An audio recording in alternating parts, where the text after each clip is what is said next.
Hello दोस्तों, एक बार फिर से बहुत बहुत स्वागत है आपके यूट्यूब चैनल में। चैनल पर पहली बार आए हैं तो सब्सक्राइब करना ना भूलें। आज की ये वीडियो उत्तर प्रदेश टेट प्राथमिक स्तर कक्षा 1 से कक्षा 5 तक 8 जनवरी 2020 का पर्यावरण अध्ययन का सॉल्यूशन होगा। और सभी पिछले पार्ट देखने के लिए बाल विकास, हिंदी, संस्कृत डिस्क्रिप्शन में लिंक दिए गए, आप वहाँ पर जाकर 8 जनवरी 2020 का पेपर यूपी टेट का सभी पिछले पार्ट देख सकते हैं। चलिए तो जल्दी जल्दी शुरू करते हैं। आज का प्रश्न नंबर 1 पर्यावरण अध्ययन का। सन 1853 में भारत की पहली यात्री ट्रेन चली थी।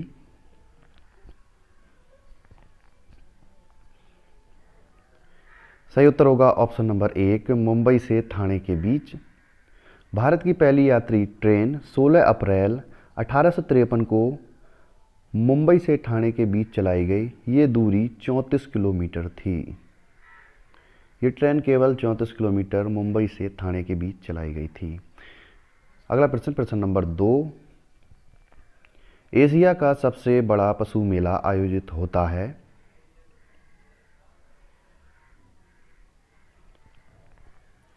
सही उत्तर होगा ऑप्शन नंबर 1 सोनपुर में। एशिया का सबसे बड़ा पशु मेला सोनपुर में आयोजित होता है। सोनपुर मेला बिहार के सोनपुर में हर साल कार्तिक पूर्णिमा नवंबर-दिसंबर में लगता है। ये विश्व में आयोजित किया जाने वाला अपनी तरह एकमात्र मेला है। हाथी बाजार इस मेले का प्रमुख आकर्षण है। अगला प्रश्न, प्रश्न नंबर 3। राष्ट्रीय एकता परिषद की स्थापना हुई।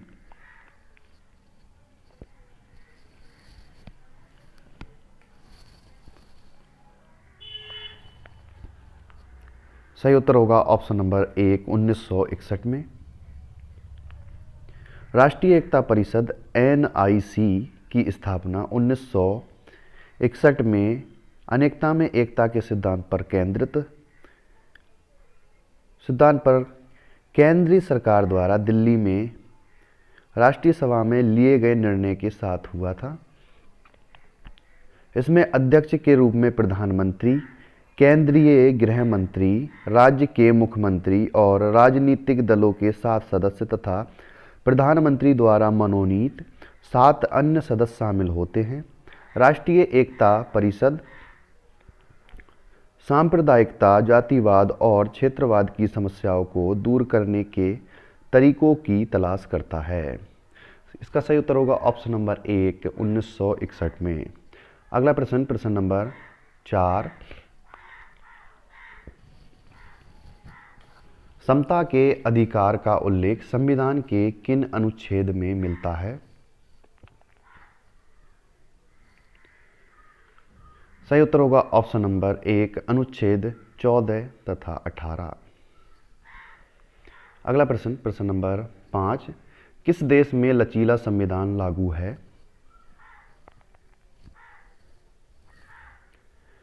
सही उत्तर होगा option number 3 United kingdom. United kingdom में लचीला संविधान लागू है। यूनाइटेड किंगडम का संविधान प्रकृति में लचीला है और उसे आसानी से संशोधित किया जा सकता है।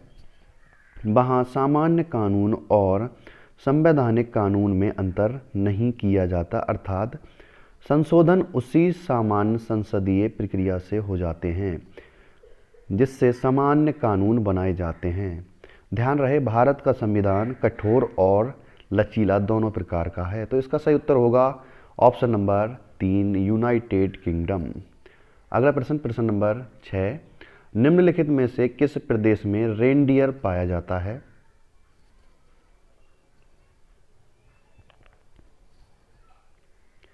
सही उत्तर होगा ऑप्शन नंबर 4 टुंड्रा प्रदेश। रेनडियर टुंड्रा प्रदेश में पाया जाता है। रेनडियर टुंड्रा प्रदेश के निवासियों के लिए परिवहन और माल ढुलाई के काम में आते हैं। ठंड से बचने के लिए यहाँ के निवासी रेनडियर की खाल पहनते हैं तथा भोजन के रूप में रेनडियर के मांस तथा दूध का उपयोग करते हैं। सही उत्तर होगा ऑप्शन नंबर 4 टुंड्रा प्रदेश। अगला प्रश्न, प्रश्न नंबर 7। निम्नलिखित में से कौन सा एक शीतोष्ण घास प्रदेश नहीं है?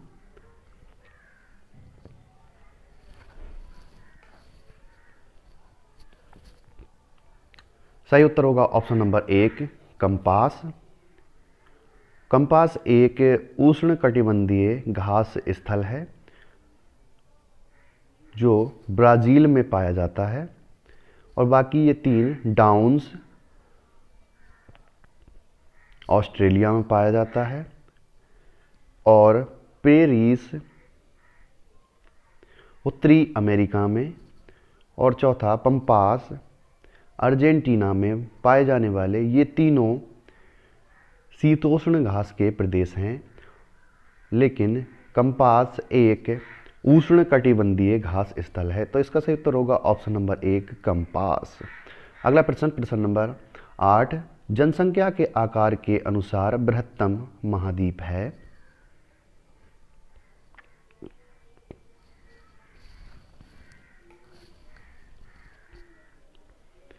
सही उत्तर होगा ऑप्शन नंबर 2 एशिया। जनसंख्या के आकार के अनुसार बृहत्तम महाद्वीप एशिया महाद्वीप है। ये पृथ्वी के कुल क्षेत्रफल की 1/3 भाग में फैला है। ये महाद्वीप पूर्वी गोलार्ध में स्थित है। एशिया के पश्चिम में यूराल पर्वत है जो इसे यूरोप से अलग करता है। यूरोप एवं एशिया के संयुक्त भूभाग को यूरेशिया कहा जाता है। सही उत्तर होगा ऑप्शन नंबर 2 एशिया। अगला प्रश्न, प्रश्न नंबर 9, भारत में थारू जनजाति कहाँ निवास करती है?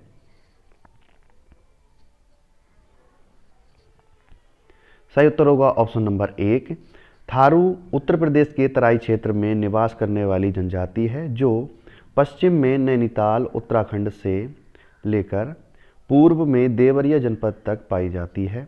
ये हिंदू धर्म मानते हैं तथा हिंदुओं के सभी त्यौहार मनाते हैं। ये दीपावली के त्यौहार को शोक पर्व के रूप में मनाते हैं। आयोग ने इसका उत्तर ए तथा बी दोनों ही माना है, लेकिन इसका सही उत्तर होगा ऑप्शन नंबर 1। अगला प्रश्न, प्रश्न नंबर 10, भिलाई इस्पात संयंत्र स्थित है?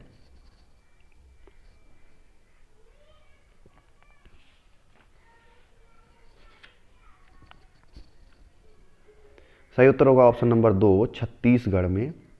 भिलाई इस्पात संयंत्र भारत के छत्तीसगढ़ के भिलाई में स्थित इस्पात कारखाना है। ये भारत का पहला इस्पात उत्पादक संयंत्र है तथा मुख्यतः रेलों का उत्पादन करता है।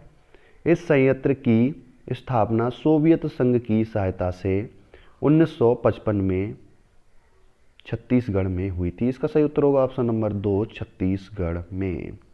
अगला प्रश्न, प्रश्न नंबर 11, भारत में महिलाओं के लिए आरक्षण की व्यवस्था कहाँ है?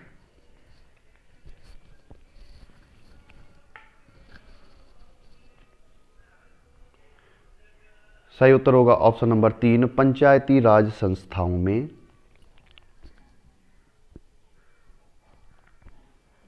भारत में महिलाओं के लिए आरक्षण की व्यवस्था पंचायती राज संस्थाओं में है।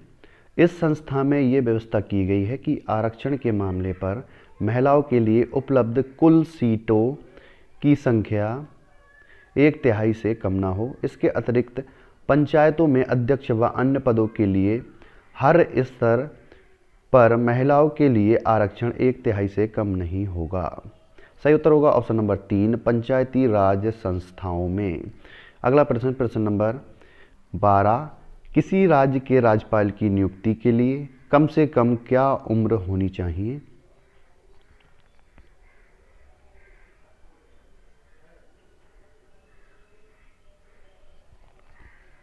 सही उत्तर होगा ऑप्शन नंबर 4 35 वर्ष। राज्यपाल राज्य का कार्यकारी प्रमुख संवैधानिक मुखिया होता है। राज्यपाल ना तो जनता द्वारा सीधे चुना जाता है और ना ही अप्रत्यक्ष रूप से राष्ट्रपति की तरह संवैधानिक प्रक्रिया के तरह उसका चुनाव होता है। उसकी नियुक्ति राष्ट्रपति के मोहर लगे आज्ञा पत्र के माध्यम से होती है। संविधान ने राज्यपाल के रूप में नियुक्त किए जाने वाले व्यक्ति के लिए दो अर्हताएँ निर्धारित की वे हैं। उसे भारत का नागरिक होना चाहिए और वह 35 वर्ष की आयु पूर्ण कर चुका हो। तो इसका सही उत्तर होगा ऑप्शन नंबर 4, 35 वर्ष। अगला प्रश्न, प्रश्न नंबर 13, सूची 1 और सूची 2 को सुमेलित करें।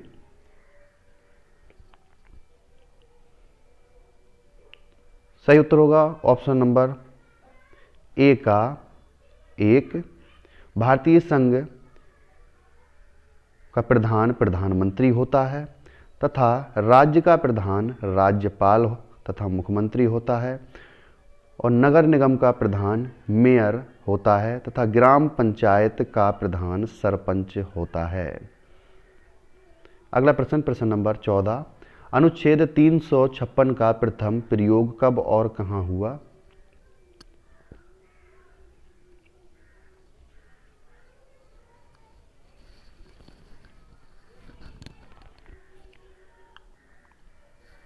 सही उत्तर होगा ऑप्शन नंबर 1, केरल 1959 में। अगला प्रश्न, प्रश्न नंबर 15, नगर निगम द्वारा कौन सा कर लगाया जा सकता है?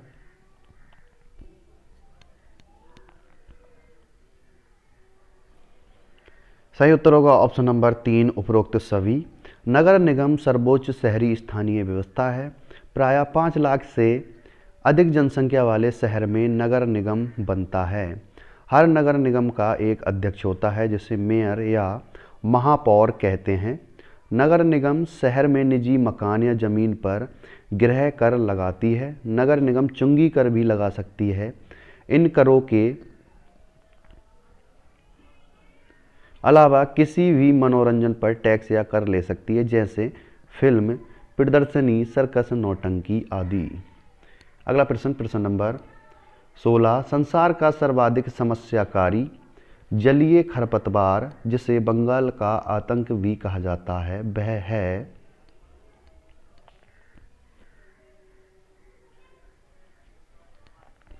सही उत्तर होगा ऑप्शन नंबर 2, एकोर्निया क्रॉसिप्स जिसे जलकुंभी कहा जाता है।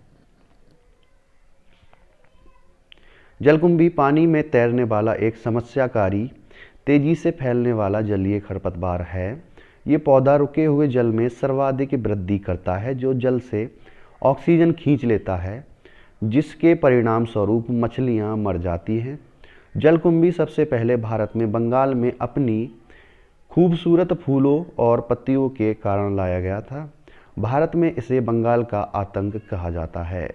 सही उत्तर होगा ऑप्शन नंबर 2, जलकुंभी। अगला प्रश्न, प्रश्न नंबर 17, वायरस के अजैविक होने का लक्षण है?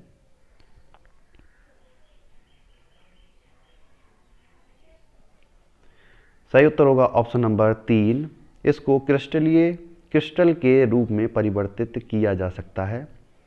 विषाणुओं को बड़े बड़े क्रिस्टलों के रूप में परिवर्तित करके निर्जीव पदार्थों की भांति बोतलों में बंद करके रखा जा सकता है, फिर भी क्रिस्टल प्रभावी अर्थात संक्रामक बने रहते हैं। तो इसका सही उत्तर होगा ऑप्शन नंबर 3। अगला प्रश्न, प्रश्न नंबर 18, पादप हार्मोन्स जो फलों को पकाने में सहायता करता है वो है?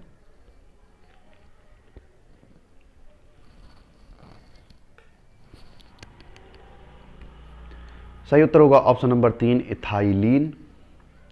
इथाइलिन गैसीय अवस्था में पाया जाने वाला पादप हार्मोन है। इस हार्मोन का निर्माण पौधे के प्रत्येक भाग में होता है। ये हार्मोन कच्चे फलों को पकाने में सहायता करता है। अगला प्रश्न, प्रश्न नंबर 19, स्वतंत्र रूप से भूमि में रहने वाला अवायवीय जीवाणु जिसमें नाइट्रोजन स्थिरीकरण की क्षमता होती है वह है?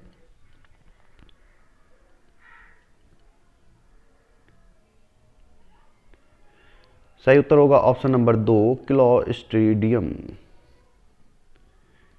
यह एक पॉजिटिव रॉड के आकार का बैक्टीरिया है। ये स्वतंत्र रूप से भूमि में रहने वाला अवायवीय जीवाणु है।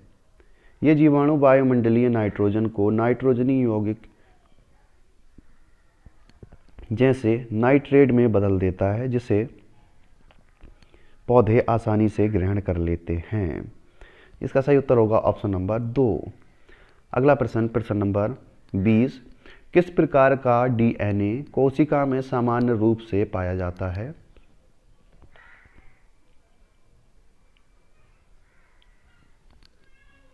सही उत्तर होगा ऑप्शन नंबर 2, बीडीएनए। वाटसन तथा क्रिक ने जिस डीएनए अणु की संरचना का प्रतिरूप प्रस्तुत किया उसे अब बीडीएनए कहते हैं। बीडीएनए सभी कोशिकाओं में सामान्य रूप से पाया जाता है। अगला प्रश्न, प्रश्न नंबर 21, निम्न में से कौन अचल जीव का उदाहरण है? सही उत्तर होगा ऑप्शन नंबर 4, यूप्लेक्टेला।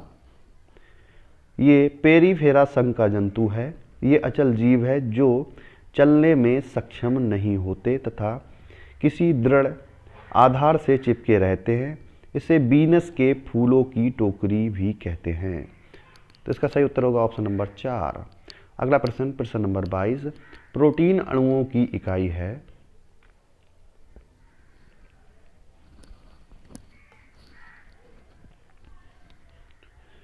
सही उत्तर होगा ऑप्शन नंबर 2, अमीनो अम्ल। अमीनो अम्ल प्रोटीन के निर्माण की इकाई होते हैं। प्रोटीन में अमीनो अम्ल पेप्टाइड बंध द्वारा एक दूसरे से जुड़े होते हैं। लगभग 20 अमीनो अम्ल प्रायः सभी प्रोटीनों में पाए जाते हैं। तो इसका सही उत्तर होगा ऑप्शन नंबर 2, अमीनो अम्ल। अगला प्रश्न, प्रश्न नंबर 23, निम्न में से कौन सा अंगक पादप कोशिका में अनुपस्थित होता है?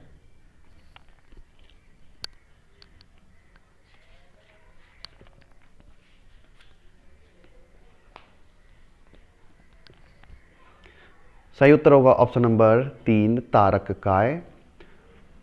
तारक काय पादप कोशिका में अनुपस्थित होता है। ये जंतु कोशिका में केंद्र के समीप कोशिका द्रव्य में पाया जाता है।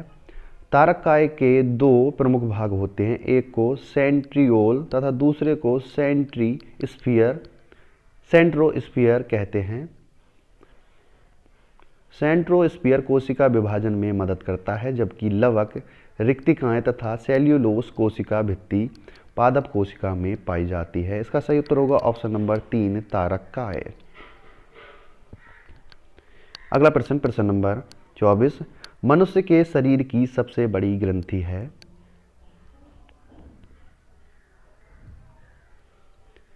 सही उत्तर होगा ऑप्शन नंबर 3, यकृत। यकृत मानव शरीर की सबसे बड़ी ग्रंथि है।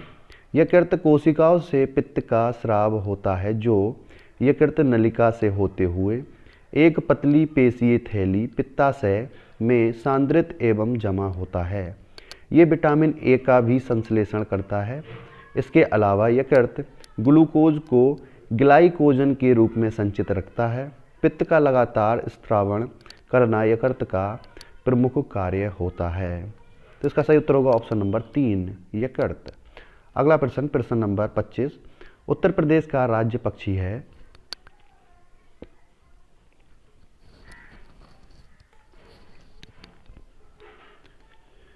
सही उत्तर होगा ऑप्शन नंबर 4, सारस क्रेन। तथा उत्तर प्रदेश का राजकीय पशु वारासिंगा होता है।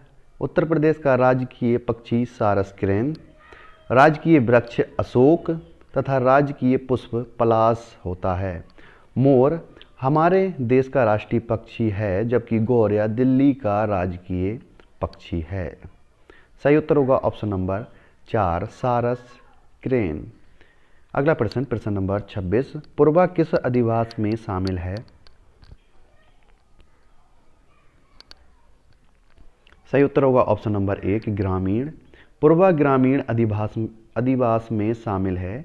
इसके अलावा ग्राम फार्म स्टेड भी ग्रामीण अधिवास के अंतर्गत आते हैं। पूर्वा अधिवास गांवों में कई छोटी इकाइयों के प्रकीर्ण रूप से बसे रहते हैं। ये अधिवास सामान्यतः पश्चिम बंगाल, पूर्वी उत्तर प्रदेश, मध्य प्रदेश और तटीय मैदानों में पाए जाते हैं। तो इसका सही उत्तर होगा ऑप्शन नंबर 1, ग्रामीण। अगला प्रश्न, प्रश्न नंबर 27, कौन सा ज्वालामुखी पर्वत है?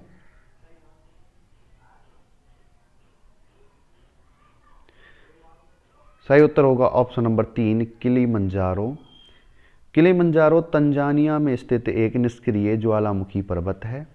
किलिमंजारो पर्वत दुनिया का सबसे ऊंचा मुक्त खड़ा पर्वत है और साथ ही साथ विश्व का चौथा सबसे उबरा पर्वत है, जो आधार से 5,882 मीटर ऊंचा है। तो इसका सही उत्तर होगा ऑप्शन नंबर 3 किलिमंजारो। अगला प्रश्न, प्रश्न नंबर 28, एलिफेंटा द्वीप अवस्थित है।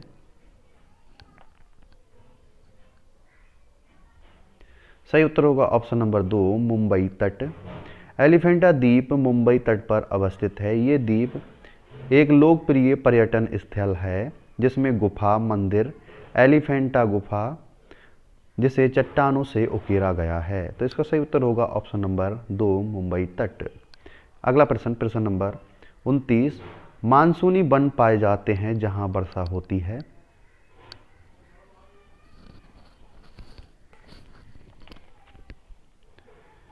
सही उत्तर होगा ऑप्शन नंबर 4 70 से 200 सेमी। उष्ण कटिबंधीय पर्णपाती वन भारत में सबसे बड़े क्षेत्र में फैले हुए वन हैं। इन्हें मानसूनी वन भी कहते हैं और ये उन क्षेत्रों में विस्तृत हैं जहां 70 से 200 सेंटीमीटर तक वर्षा होती है। इस प्रकार के वनों में वृक्ष शुष्क ग्रीष्म ऋतु में 6 से 8 सप्ताह के लिए अपनी पत्तियां गिरा देते हैं।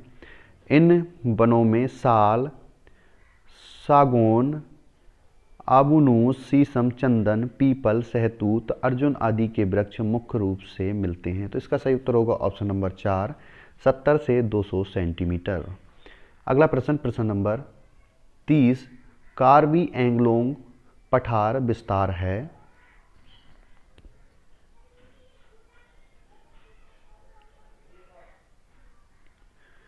सही उत्तर होगा ऑप्शन नंबर 4 प्रायद्वीपीय पठार का।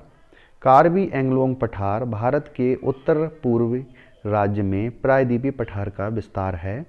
ये क्षेत्र जून से सितंबर के दौरान दक्षिण पश्चिम ग्रीष्म मानसून से अधिकतम वर्षा प्राप्त करता है। पठार की औसत ऊंचाई 300 से 400 मीटर तक होती है। तो इसका सही उत्तर होगा ऑप्शन नंबर 4 प्रायद्वीपीय पठार का। Thanks for watching and subscribe my channel.